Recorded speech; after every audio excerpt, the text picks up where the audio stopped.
Students, आज की class में हम लोग डिस्कस करने वाले हैं जीवन परिचय। किसका जीवन परिचय पढ़ने वाले हैं? डॉक्टर राजेंद्र प्रसाद जी का जीवन परिचय हम लोग आज की क्लास में पढ़ने वाले हैं। तो चलिए स्टूडेंट, हम लोग देखते हैं डॉक्टर राजेंद्र प्रसाद का जीवन परिचय क्या है।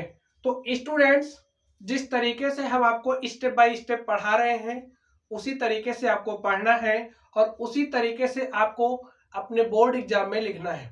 तो चलिए हम लोग बात करते हैं डॉक्टर राजेंद्र प्रसाद जी की। तो आप लोग समझिए, जो डॉक्टर राजेंद्र प्रसाद हैं, डॉक्टर राजेंद्र प्रसाद का जो जन्म है, अगर हम लोग इनके जन्म की बात करें तो डॉक्टर राजेंद्र प्रसाद जी का जो जन्म है 1884 ईस्वी में हुआ था। कब हुआ था? 1884 ईस्वी में हुआ था। कहाँ पे हुआ था? स्थान क्या है? चलिए हम लोग इनके जन्म स्थान की बात कर लेते हैं। तो डॉक्टर राजेंद्र प्रसाद जी का जो जन्म स्थान है वो बिहार के छपरा जिला, किस जिला में? छपरा जिला। तथा अगर हम लोग गांव की बात करें तो जीरादेई नामक ग्राम में हुआ था। कहाँ पे हुआ था? जीरादेई नामक गांव में हुआ। जीरादेई गांव है। अब हम लोग अगर राजेंद्र प्रसाद जी के माता और पिता की बात करें तो डॉक्टर राजेंद्र प्रसाद जी के पिता का नाम, डॉक्टर राजेंद्र प्रसाद जी के पिता कौन थे? महादेव सहाय। तो नाम लिख लीजिए, महादेव सहाय।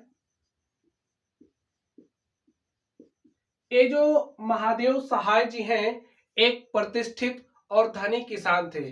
डॉक्टर राजेंद्र प्रसाद जी के जो पिताजी हैं इनके पास पर्याप्त भू संपदा थी, यानी कि कैसे किसान थे? एक धनी किसान थे। चलिए हम लोग राजेंद्र प्रसाद जी की माता का नाम देख लेते हैं क्या है। राजेंद्र प्रसाद जी की जो माता हैं इनकी माता का नाम क्या है? कमलेश्वरी देवी। कमलेश्वरी देवी। कमलेश्वरी देवी राजेंद्र प्रसाद जी की माता जी थी। अब अगर हम लोग डॉक्टर राजेंद्र प्रसाद जी के शिक्षा दीक्षा की बात करें तो जो डॉक्टर राजेंद्र प्रसाद हैं इनकी जो शिक्षा है, इन्होंने कितनी पढ़ाई करी है? इन्होंने एमए किया है और एलएलबी किया। क्या किया?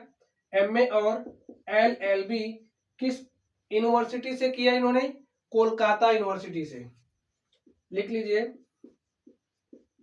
कोलकाता विश्वविद्यालय से।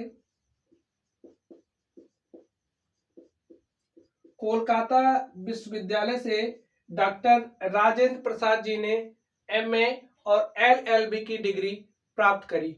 स्टूडेंट, अब आप लोग सोचिए, इनकी डिग्री कंप्लीट हो गई, इनकी जो पढ़ाई है वो पूरी हो गई। तो पढ़ाई पूरी होने के बाद कोई व्यक्ति क्या करता है?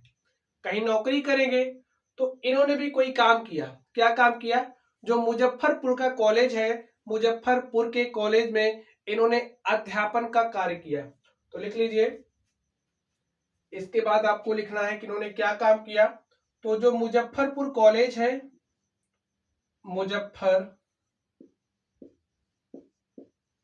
मुजफ्फरपुर कॉलेज में इन्होंने अध्यापन का कार्य किया। कुछ समय के लिए इन्होंने कार्य किया था, ठीक है, अध्यापन का कार्य किया। कुछ समय इन्होंने मुजफ्फरपुर कॉलेज में अध्यापन का कार्य किया और कुछ समय इन्होंने क्या किया? जो पटना हाई कोर्ट है, पटना और कलकत्ता हाई कोर्ट में ये वकील रहे। क्या रहे? कुछ समय पटना और जो कोलकाता हाई कोर्ट है, कलकत्ता हाई कोर्ट में ये वकील रहे। और उसके बाद आप लोग देख रहे हैं इनका जन्म 1884 में हुआ। तो ये धीरे धीरे क्या होते जा रहे थे? युवा। और आप लोग देखिए, इसको रिलेट करिए, उस समय जो हमारा देश था, हमारे देश में आजादी की लड़ाइयां लड़ी जा रही थी। तो 1917 में महात्मा गांधी जी ने बिहार के चंपारण में चंपारण आंदोलन किया और उस आंदोलन में ये जो डॉक्टर राजेंद्र प्रसाद जी हैं इन्होंने अपना सारा कार्य छोड़ दिया, वकालत छोड़ दी और उसके बाद ये जो है चंपारण आंदोलन में शामिल हो गए और बढ़ चढ़कर देश की आजादी में अपना योगदान दिया। अगर हम लोग डॉक्टर राजेंद्र प्रसाद जी की बात करें तो ये जो डॉक्टर राजेंद्र प्रसाद जी हैं 3 बार अखिल भारतीय जो कांग्रेस है, लिख लीजिए, 3 बार अखिल भारतीय कांग्रेस, जो हमारी अखिल भारतीय कांग्रेस है, अखिल भारतीय कांग्रेस के सभापति रहे।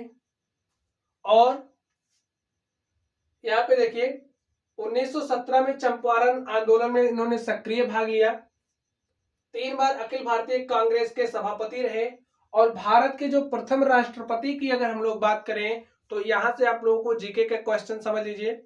भारत के अगर हम लोग प्रथम राष्ट्रपति की बात करें तो वो कौन थे? डॉक्टर राजेंद्र प्रसाद। और डॉक्टर राजेंद्र प्रसाद भारत के ऐसे राष्ट्रपति हैं जिन्होंने 2 टेन्योर शासन किया, 2 काल शासन किया, ठीक है। और अगर हम लोग बात करें आगे तो जब ये रिटायर हुए 1962 में इन्हें भारत रत्न प्रदान किया गया। क्या किया गया? 1962 में इन्हें भारत रत्न प्रदान किया और 28 फरवरी 1963 को डॉक्टर राजेंद्र प्रसाद जी का निधन हो गया। डॉक्टर राजेंद्र प्रसाद जी ने कई रचनाएं की हैं। इनकी जो महत्वपूर्ण रचना है, चलिए हम लोग इनकी महत्वपूर्ण रचनाओं को भी स्टडी कर लेते हैं। स्टूडेंट्स, जीवन परिचय और रचनाएं, इनकी क्या महत्वपूर्ण रचनाएं हैं? जैसे आपसे एग्जाम में पूछा जा सकता है डॉक्टर राजेंद्र प्रसाद जी का जीवन परिचय और इनकी एक रचना लिखिए। तो जीवन परिचय तो आप लोग लिख ले जाएंगे, इनकी रचना भी आपको लिखना पड़ेगा, तो इसके लिए आपको रचनाएं भी याद होनी चाहिए। चलिए हम लोग देखते हैं डॉक्टर राजेंद्र प्रसाद जी ने क्या लिखा है। तो अगर हम लोग डॉक्टर राजेंद्र प्रसाद जी की रचनाओं की बात करें तो चंपारण में महात्मा गांधी डॉक्टर राजेंद्र प्रसाद जी की रचना है। बापू के कदमों में इनकी रचना है। मेरी आत्मकथा, मेरे यूरोप के अनुभव, शिक्षा और संस्कृति, भारतीय शिक्षा, गांधी जी की देन, साहित्य, संस्कृत का अध्ययन, खादी का अर्थशास्त्र, ये सारी रचनाएं डॉक्टर राजेंद्र प्रसाद जी की रचनाएं हैं। तो स्टूडेंट, इस तरीके से आज की क्लास में हमने डॉक्टर राजेंद्र प्रसाद जी के जीवन परिचय को स्टडी किया और इनकी जो महत्वपूर्ण रचनाएं थी, इनकी महत्वपूर्ण रचनाओं को भी हमने सीखा। तो चलिए स्टूडेंट, आप लोग पढ़ते रहिए। अगर आप लोगों को कोई भी डाउट हो तो आप लोग कमेंट बॉक्स में कमेंट करना। वीडियो पसंद आए तो वीडियो को लाइक कीजिएगा, चैनल पर नए हो तो चैनल को सब्सक्राइब करिएगा। तो चलिए स्टूडेंट, आप लोग पढ़ते रहिए। Thank you.